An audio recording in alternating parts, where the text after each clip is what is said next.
That's the old Southwest Limited train, which at the end of its existence was only a train that ran between Savannah and Milwaukee.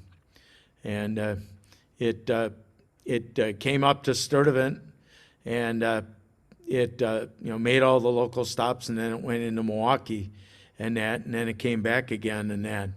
But this train didn't last too long and that, but this Dave Ingalls shot, it's a beautiful picture. I mean, again, all these pictures are in the book.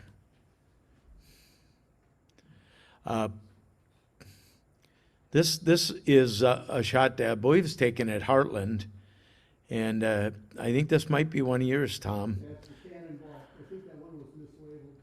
Yeah. Well. It would have been October of '67. Yeah. But one of the unusual things about the Cannonball is the Cannonball. This one actually has an E7 on it, and that the 9B, 19B. Well, it looks like 9B, but you can't read it here. But this picture here, again, the Cannonball. At one time, there was a connecting train that ran from Watertown to Madison. This here is a picture on the Viroqua branch, and this was a very beautiful scene. It's east of, it's between La Crosse and Sparta, and this train ran. There was fields of tobacco, and there was just a lot of. In fact, our good friend Terry Norton showed some pictures of this at a recent slideshow that Tom and I were at, and that. But again, the Milwaukee Road had branch lines that went everywhere, and they had a train that branched off on this line, and you can see that these engines have been chop nosed. I don't believe they were delivered that way, but maybe they were. But again, this is on the Viroqua branch. Again, this picture is a train that actually shows the Northwestern at Antwine, and this is a Chris Berger shot. Chris, had a lot of jobs that he went through the. When he always managed to move around, and his movements were detailed in classic trains articles and that. But this picture is a train of iron ore empties. He's crossing over the Northwestern, and the Northwestern had their own facilities here too, with a nice 3-stall roundhouse. Okay. I told you Mike Hoff took a lot of pictures in the book, and this is one that I actually thought about this one, because this picture is actually taken from a freeway, and in the background is Duck Creek, and this is a Milwaukee Road train coming in on the Northwestern. They came down from Crivets, and they went through an industrial park. I don't know if you remember that up there, if anyone you're up from Green Bay and that. But they went through an industrial park so they could get off the Milwaukee Road and onto the the CNW to come into Green Bay and that. And again, you can see an ABA set of F units in that. You'll see plenty of F units in that. But this from I-41. Mike and I, I haven't talked to him recently, but Mike's a former Soo Line conductor, and he worked, for the Soo Line, and then he ended up, commuting over to Portage when he didn't want to work for the Wisconsin Central. But he always took lots of pictures. He always seemed like his camera was everywhere. He had a lot of good pictures to choose from. So we got another picture, and again, I'm really. This is right at the end of the Milwaukee Road existence, okay? This is at, Eau Claire Tower, and this is actually on the Northwestern, and this train is actually crossing over, and he's going to go to St. Paul on the Northwestern, and it's an interesting lash up because you can see a couple of the Jeeps here and that, but they actually at one time had their own line down to Reed's Landing, and they stopped using that because the track was such in bad shape. And that was the problem with the Milwaukee Road. Their tracks got to be such in bad shape. If they didn't abandon the lines, the trains that did operate a lot of times operated at 10 mile an hour and that. But this is one that Otto Dobnik's collection, and he let me use it in the picture and that. This Eau Claire Tower, I believe, was saved. I think it's in Carson Park. Is it still called Carson Park? I remember being up there and that. But this is actually quite a rare picture because this operation didn't last that long, and you can see some of the rods that the tower man would have to use. The guys from the tower was in there and giving it a roll by and that. Those rods, some of them were quite long, and I don't know how they threw them in weather like this, especially when it iced up and there was snow and that, but I guess they managed to do that. Okay, here's a shot at Darlington, and can anybody recognize those cars there? 59 Chevy. Yeah, 59 Chevy. And is that a Buick there? 55. Okay. Well, it was GM car. But this shot is again at Darlington, and it's probably the maintainer's car there. He's probably inside checking on some stuff, and this is a Terry Norton shot taken at Darlington. It's a beautiful shot. I mean, you can see the old-style Milwaukee Road lettering on the station, and that didn't see that often. Well, believe it or not, Tom, this is in Madison, and yeah, it's not your shot though. I think it's Terry Norton's shot. I don't know if this is west of the depot and that. You can see one of the dorms up there in the background and that. Again, Madison was, they had some unusual trackage in Madison. Remember I told you that line that came from Watertown? It actually ran down the middle of the street on the east side of Madison for a little bit. And then, then they got on their own track, and they had their own yard right by the depot in Madison. This is a shot that Bob Crisp took. Bob Crisp would used to come to some of these meetings and that. This is at Mazomanie, and you can see that the branch lines were not maintained at all in that. So they had a train, and they had a bridge that went across the Wisconsin River and everything, and they had a few things of business. They had the big plant that made dynamite and that. I think they served that for a while and that.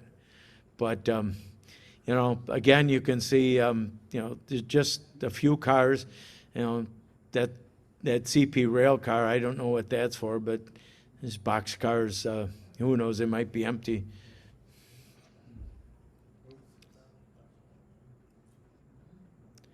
Okay, so I'm trying to read this thing here. Is that Broadhead? Broadhead, yes. the my brother Al, who he said he might have tried to get on Zoom tonight and see it. He is. Yeah, Al, are you there? You can't. You got him on mute. Oh, okay. Okay. Well, we Al had a opportunity. He got to charter a train that went with the 1385, and we ran that, and we stopped at Broadhead, and you can see the old station there on the original. It's got to be from way back when. I don't know what year this was. I don't know if I don't know if it's stored down, but you can see some of those old plows that were, they put a bunch of rocks in the back and put a plow in the front and just pushed it and hoped that thing didn't derail. And that it's a plow train. Bump you back again. Again, we have another train here at Iron Mountain and that. In the day, the Northwestern, the Milwaukee Road borrowed some Northwestern units, and they ran an all-rail train that ran down through Milwaukee and from this area and that. But we've seen a few pictures of this here. This is up on the Valley line, probably near Merrill and that. And again, this I believe is a Mike Hoff picture, and that again with an unusual Alco unit and that. I mean, they had some very unusual lash ups. Marcassan is up north of Horicon and that. And here you can see another one of the SD units. Mike Hoff took this picture. This, I believe, is coming into Oshkosh. And this is crossing Highway 41. And, I don't know how they got those guys to stop with the warning books. And I'm sure maybe they went over and, got out with the crew member and walked it across. But you can see some ballast cars here. Those are ballast cars that they got from one of the pits west of there. But this is coming into Oshkosh with a couple of the rebuilt. Those rebuilt units were rebuilt in the Milwaukee shops. And you can, I don't know how many they had, but. Now, Amtrak doesn't stop at Watertown today, but in the days of the Milwaukee Road, Hiawathas, at least one of the Hiawathas stopped at Watertown. And this is a westbound Hiawatha, and you can see everyone's got their suitcases, and they're getting ready to go on the train to Minneapolis and that. But, Watertown was a very unique depot. I mean, it was a big, huge depot, and it didn't last very long. I don't think it, even made it to Amtrak. Okay. Well, we don't have to guess where this picture is taken. It's a sprint train. And I tell you, I know I'm rambling here, but one of the things that I remember is Chuck Porter used to come to these meetings and that. And Chuck Porter used to go and, he had a house on Gifford Lane, Gifford Station Road, right? And he would always have a bunch of us out there for a party, and we'd all wait for the trains to go by, and we'd always wait till the gates go down and get out there and get a shot and that. But this is actually a little farther up the road. This is in Oconomowoc. There you can see one of the guardhouses, an elevated guardhouse behind the piggyback trailers there, and that's a couple of SD 40-2s. but is a westbound train. Got Christmas card from Pat Porter. Sorry, Tom. But he's still alive and kicking out there in Oconomowoc. This picture here is, taken on the Milwaukee Road bug line, and I always remembered the trains,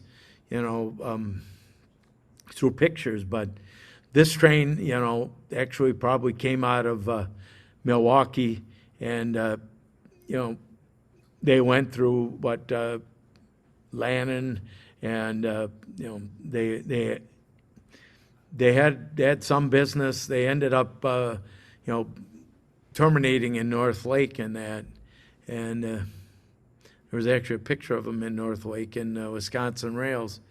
But here you can see one of the switch engines here. Okay, this is east of the Portage Depot, and it's the tower at Portage Junction, and the track used to go east here, and they would connect with the Horicon, and but this is a mainline train that's crossing over. It's just probably changed crews at Portage and heading south over the river here and that. And again, it looks like it's a nice shot that was taken in the morning.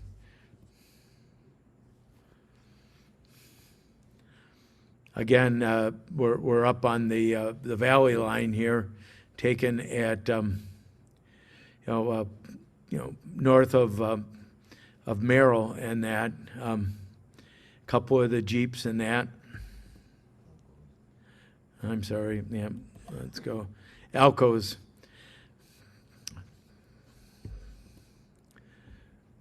This is a train coming into Fond du Lac, and it crossed the Northwestern, and I don't know if you remember the old the way the Milwaukee Road came in. The Northwestern and the Milwaukee Road were combined on the south side of town, and they went over Highway 41 on a bridge, and on either end there was a switch that one was called Junction A and one was called Junction B. And so when they came into Fond du Lac, they had to combine with the Northwestern, because the Northwestern was going down towards Oakfield and that. But again, this is at Fond du Lac. Well, we're back to Watertown, but not by the depot and that. This is the Rock River, and this is a Pat Malone shot, and you can see it's another sprint train going westbound at the Rock River Bridge and that. I believe the bridge is still there, and that looks like it's been shored up over the years and that. But it's a westbound train. I don't think Pat was standing in the river, but it's close. This one looks like a shot at the end of the day on a Green Bay to Milwaukee train, taken up there by De Pere from the camera of Mike Hoff and that. And again, you can see it's probably an ore train in that, with all the F units, and you wonder how many of them are actually running. There used to be a big factory up at Mayville called Mayville Manufacturing, and I believe this.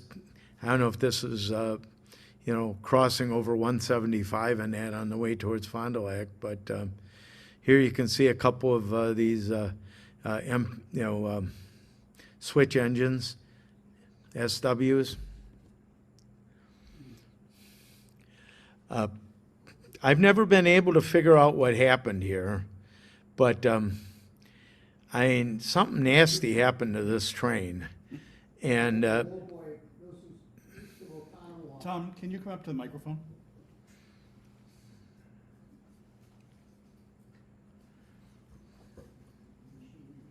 Right into the mic, please. Okay. Operator of a, was hauling a lowboy, and it got tangled up on the tracks, and the westbound train hit it and caught fire from the fuel from the tank. And this, I believe, was in 1967 when this happened. And I was not in Wisconsin at the time, but I got photos from Russ Porter and Bob Fergie. no. It looks like all the engines caught fire here. And it looks like it did some nasty work to the pilot, too. Now, I'm pretty sure this is the same picture, the same incident that happened, but they must have got everything untangled. And here you can see one of the burnt engines and some of the cars that are damaged. And you can see a Hiawatha actually passing up. They might have still been working on the tracks. This is, again, the same wreck a few days later at Oconomowoc. This is there's a lot of memories of Oconomowoc, of course, because of the Porters, but this first off, we'll talk about this picture. This is one of the engines that was renumbered, and that I don't know how long the GP30 stayed in the 300 class and that, but here we can see a westbound freight passing the train station at Oconomowoc and that. I remember when you could go in and eat in the depot and that, and you could. We actually had a slideshow in the depot that, and then didn't they get the business car from Northlake, and they put it in on the east side of the depot. And is it still there, or is that gone? Okay, I don't think they. I always remembered Jeff Marker. We always wanted to eat out there, but Jeff Marker said they'll only do it if 30 people will eat in the car. So Jeff Marker could never get 30 people to eat. So we never got to eat in the car. But we had some nice meals in the station and that.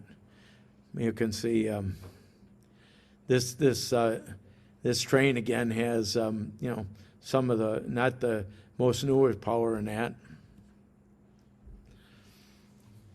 Okay, now if you read the book, get a copy of the book, again, and I'm not selling it.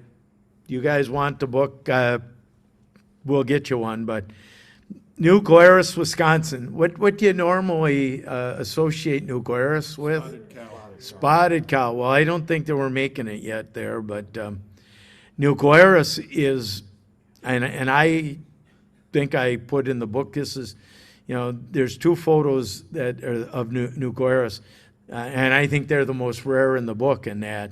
New Glarus was on the end of a branch, which is at the end of a branch.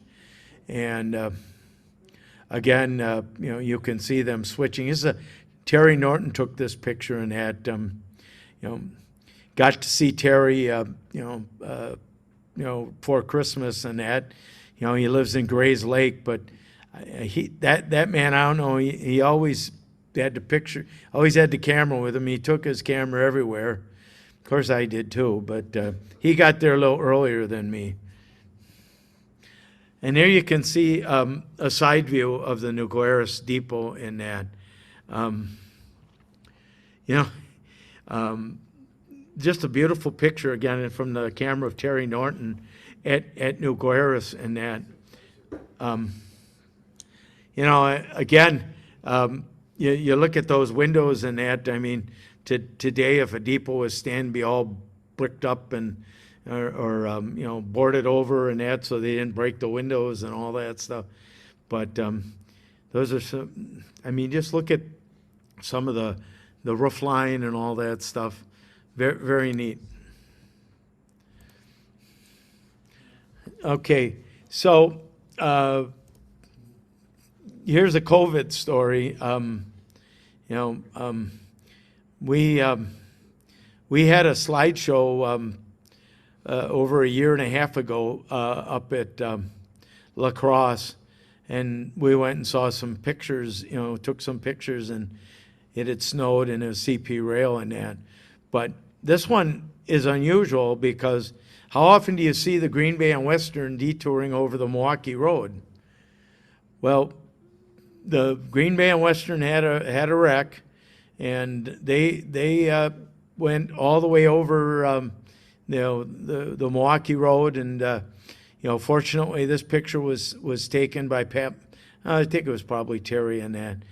But if you go down through La Crosse, they crossed over, or the BN had a city line that went downtown La Crosse.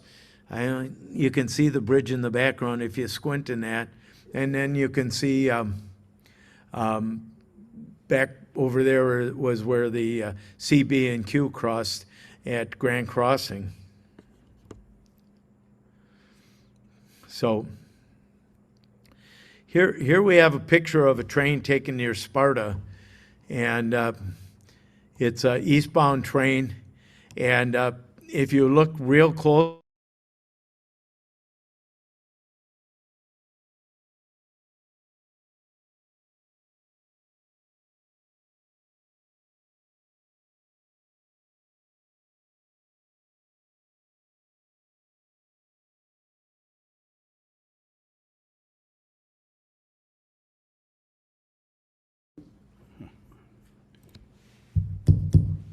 Did you hear that?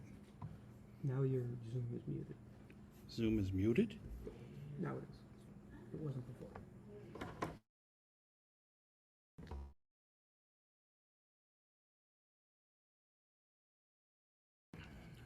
All right, can you hear me? Okay. We're losing our connection here, our internet. I can hear you. In, the church basement. That's not what I want. Yeah, It's we not a hear you, good Mike, signal. now. We don't know what Yeah, we happened. can hear you. Just a second. Yeah. well, that's we're getting towards the end here. Yeah, hang on a second here.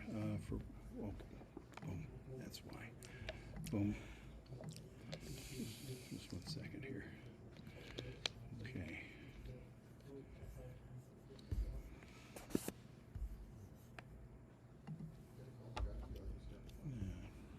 Do you see? Is that coming across on Zoom? Yeah. Okay. Yeah, the whole screen is there. Yeah. Okay. All right. Okay. Okay, now there's that. Check his audio. Okay. Can you hear me now? All right, thumbs up again. So this is Sparta. And this, if you look over to the left, you can see where the Northwestern used to, have their line. And now they're on the line that, on the Milwaukee Road line and that.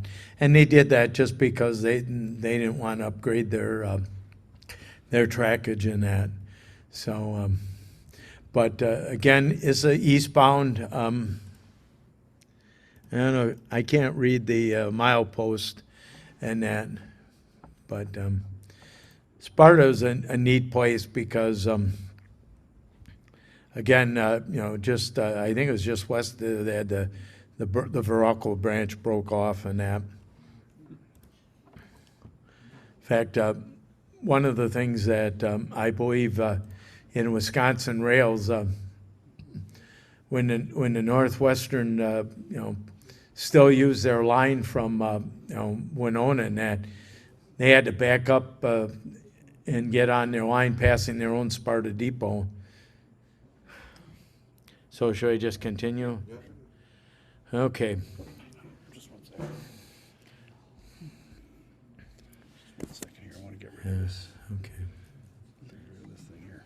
Okay, so this is the BN and CB and Qs. You can see the sign. Crawford is on the east side of Prairie to Chien.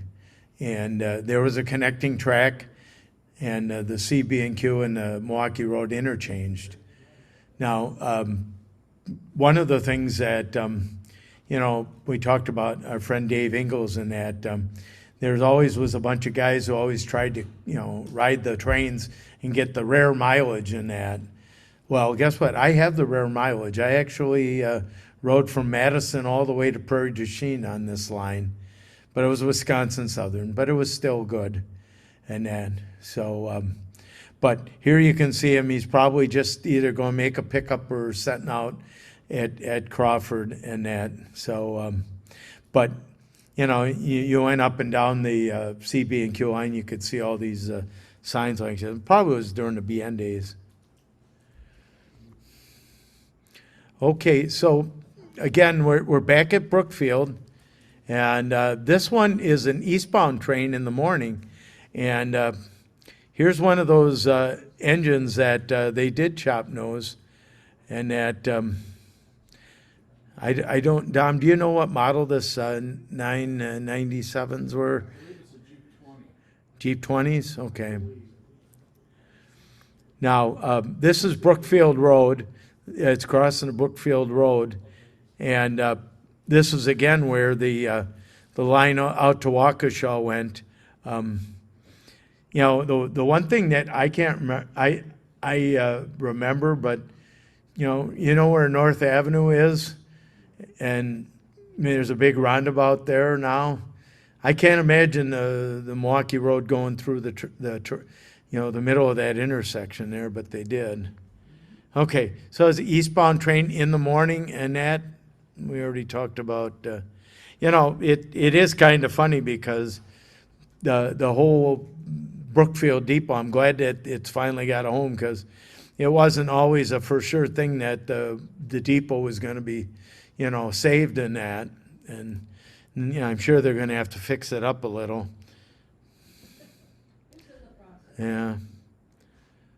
Again, here we're back at Tunnel City, and again, this is the crossover or the CNW track. The CNW had their own tunnel at Tunnel City, and I'm told that the depot of the Northwestern at Tunnel City was still there, but last time I was there, I couldn't see it. Maybe it's been torn down. Adele, now we're getting up into Mike Uas country here, and that I bet you have some drone shots probably taken around here. Yes. Yeah, so, but Mike is quite famous for his drone shots and that. But here we see a train again. The F units. I know it gets kind of boring, but it's. Keep going. Yeah. Here's another Mike Hoff shot. This I believe is on the line between Green Bay and Elkhart Lake and that. Again, now I have to show you. Here's again a passenger unit that's in freight service, and that I think they probably had to re-gear the motors or something, but. If you look at, I didn't mention this before, but, the Milwaukee Road had these unusual crossbucks, and they couldn't always, you always knew it was Milwaukee Road cross when you saw one of these. Now, this is at Clinton Junction, and Clinton Young, this is a Pat Malone picture, and that you can see a Milwaukee Road truck, and they're crossing the Northwestern here, and I arrived in time to see the tower, but this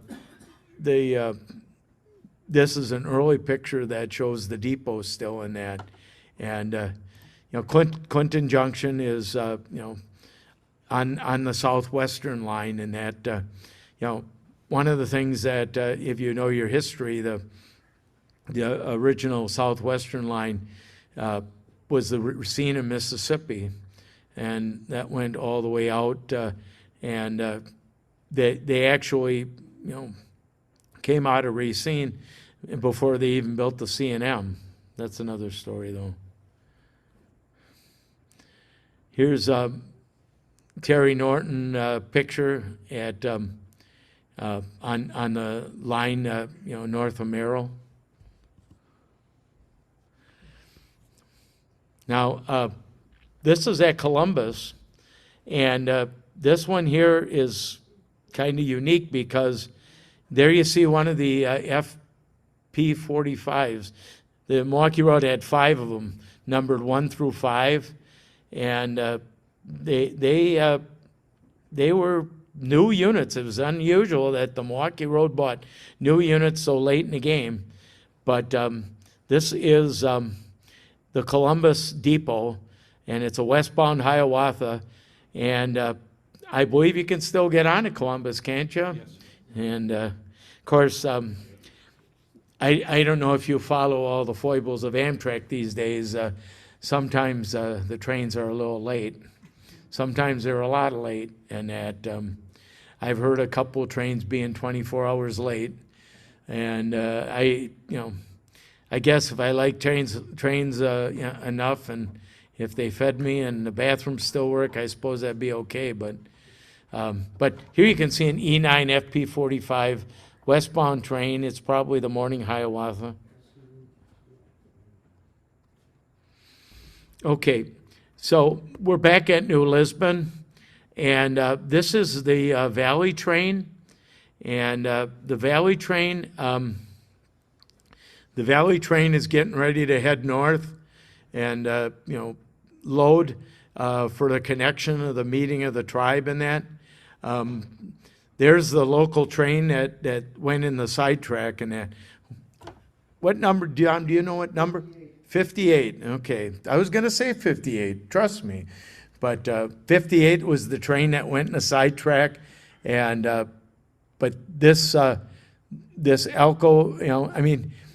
the thing about the Elko, those are not roller bearings on the thing unless they put roller bearings in them and that. But they look like they're still regular bearings in that. But again, this train is one time went all the way up to Star Lake. And then here's a little different view of Clinton Junction. And you can see that we're just looking the opposite way. And this train, this is how I remember the trains in the days when the Milwaukee Road didn't have any money in that.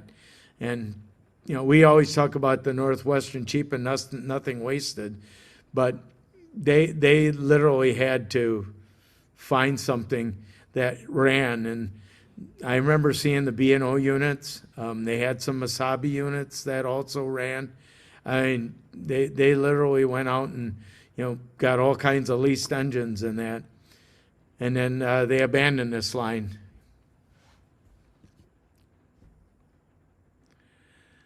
Okay. So I'm going to have to take a pass on this.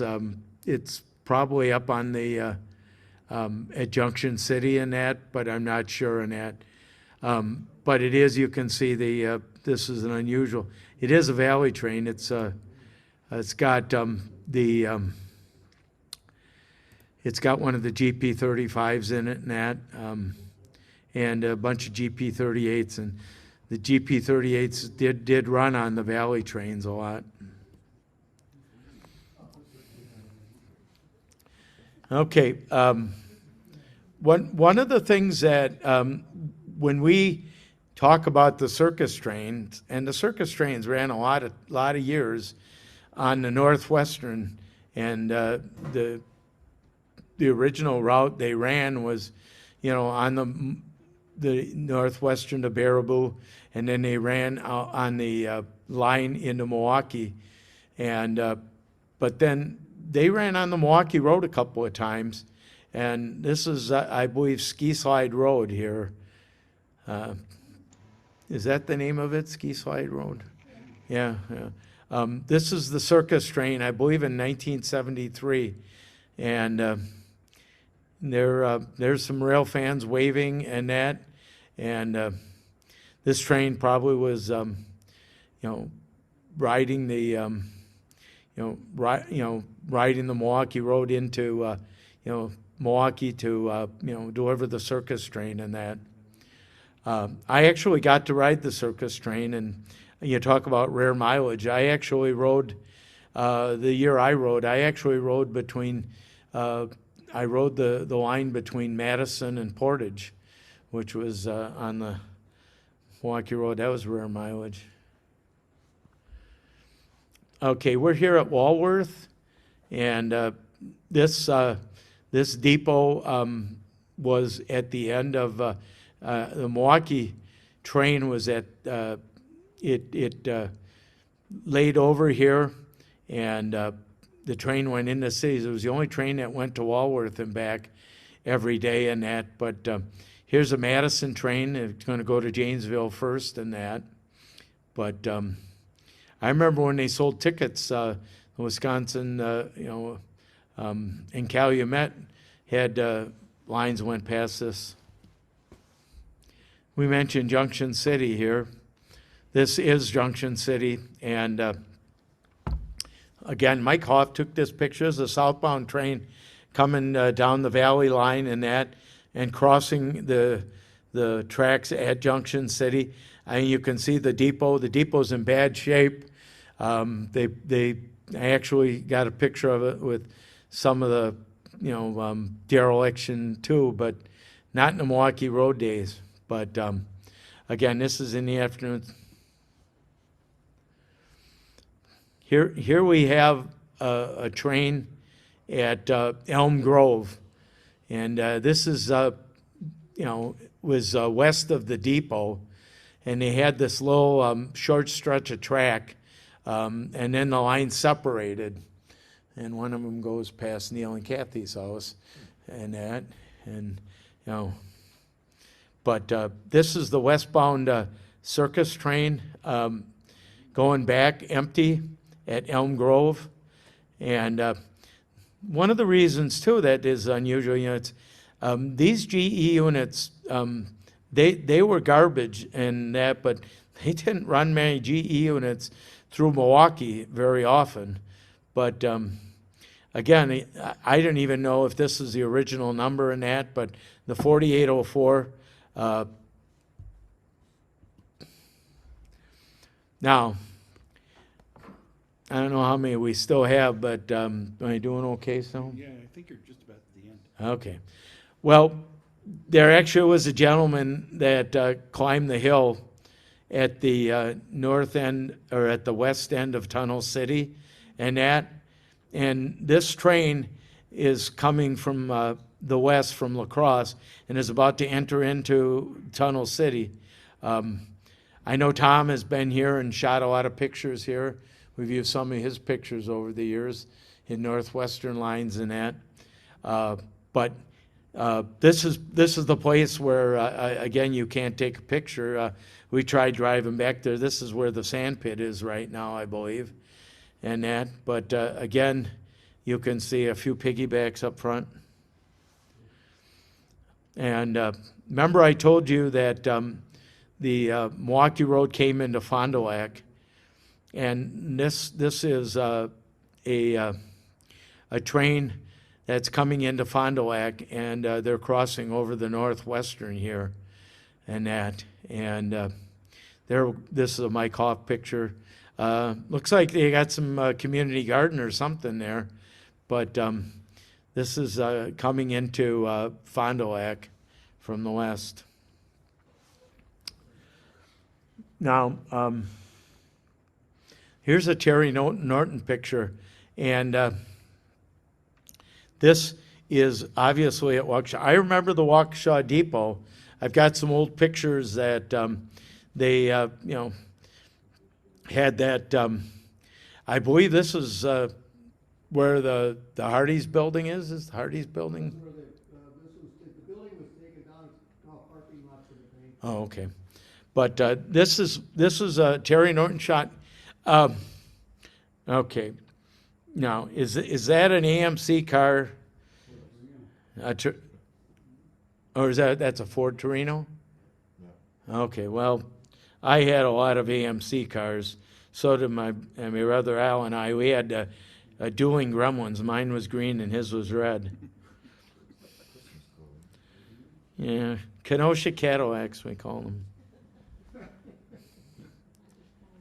Okay, so we're east of Prairie du Chien, and for a short time the Milwaukee Road paralleled the Wisconsin River.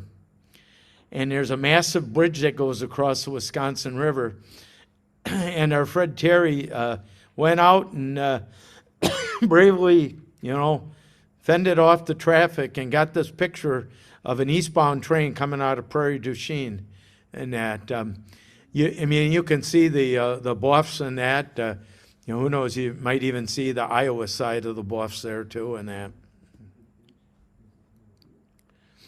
So we have an artsy craftsy shot here, and I'm just looking at all this unique stuff.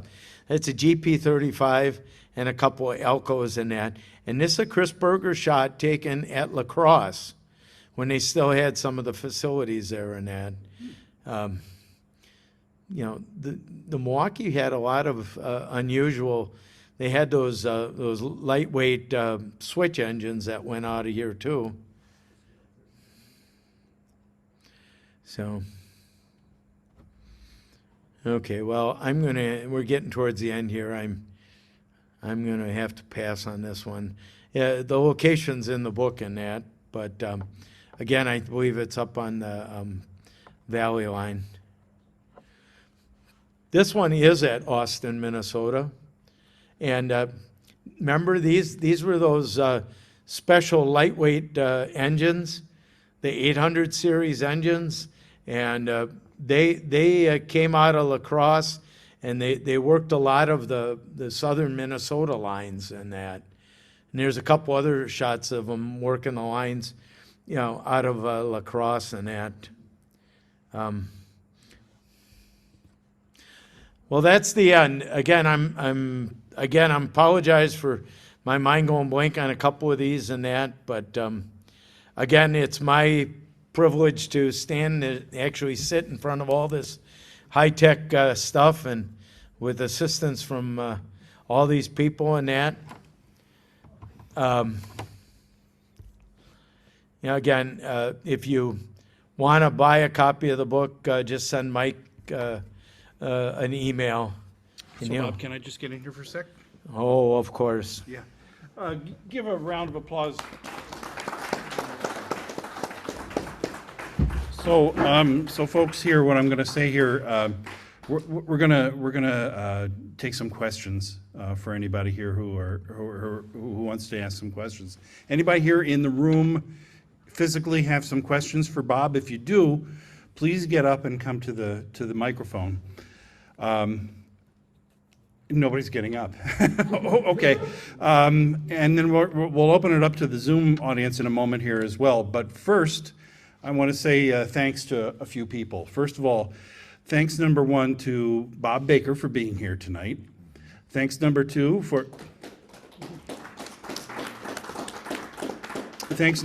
to Joe Shine from Four Ways West Publications, the publisher of the book that Bob has in his hand. Joe supplied all of the scans from the book for our presentation tonight. So it's with his great assistance that we were able to do this program tonight. So that's glad that good that Joe was able to do that. So thank you, Joe.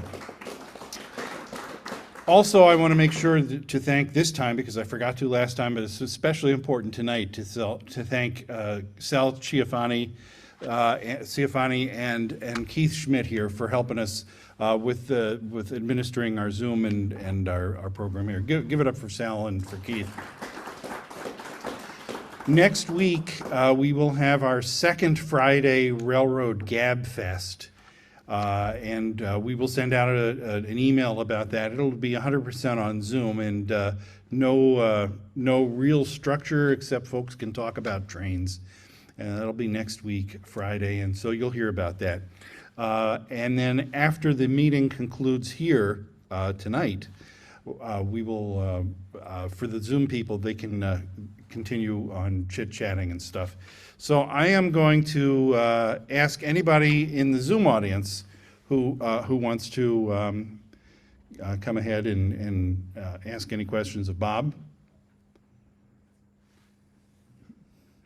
I guess Bob did a good job. You know, Well, we think Bob did a good job here, so I'm going to hand the mic up to him. I just want to say I'm impressed by the technology. I've been around a long time, and I wouldn't have the slightest idea of how this whole thing worked. But again, I have to apologize. If I had more time, and I had to tell Mike I didn't have the time, just because the life has been pretty, well, you know about all the stuff that's going on. Crazy. It's crazy, and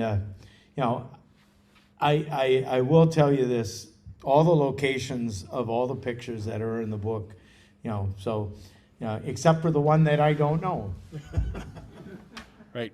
But again, I just want to tell you that I still found I still knew how to get on the road and drive up here and that. What we used to do. Some of you are old enough to remember. At the end, we'd always go out and have some Chinese food, and BS with some people who unfortunately have all passed away, and that maybe someday someone will write a history of the NRHS. There's a lot of people that have gone before me and been good photographers and great friends and all that stuff and that. So Bob Baker, everybody. yeah. Yeah, thank you, Bob. Thank you all for joining us here tonight. What a fantastic program. And so for those here in the room, okay, so we still have snacks available. So for a donation, grab some snacks on your way out. And Bob has books for sale in the back of the room. If you're interested, if you're one of the Zoom attendees and you're interested in Bob Baker's new book, send me an email and I will put you in touch and we will accommodate that. That's something that he'll be doing on his own. So my email is president@nrhswis.org. If you are not yet a member of the Wisconsin chapter of the National Railway Historical Society, it's so easy to become one. Just simply go to our website, www.nrhswis.org, click on the Join and Renew button. And with that, we're going to turn off the recording.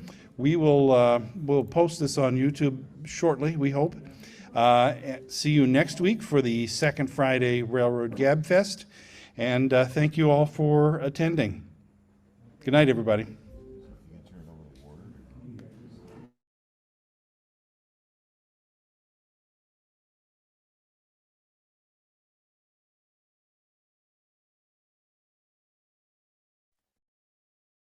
Hey, Ward, you still on there or did you cut off? I think you took off.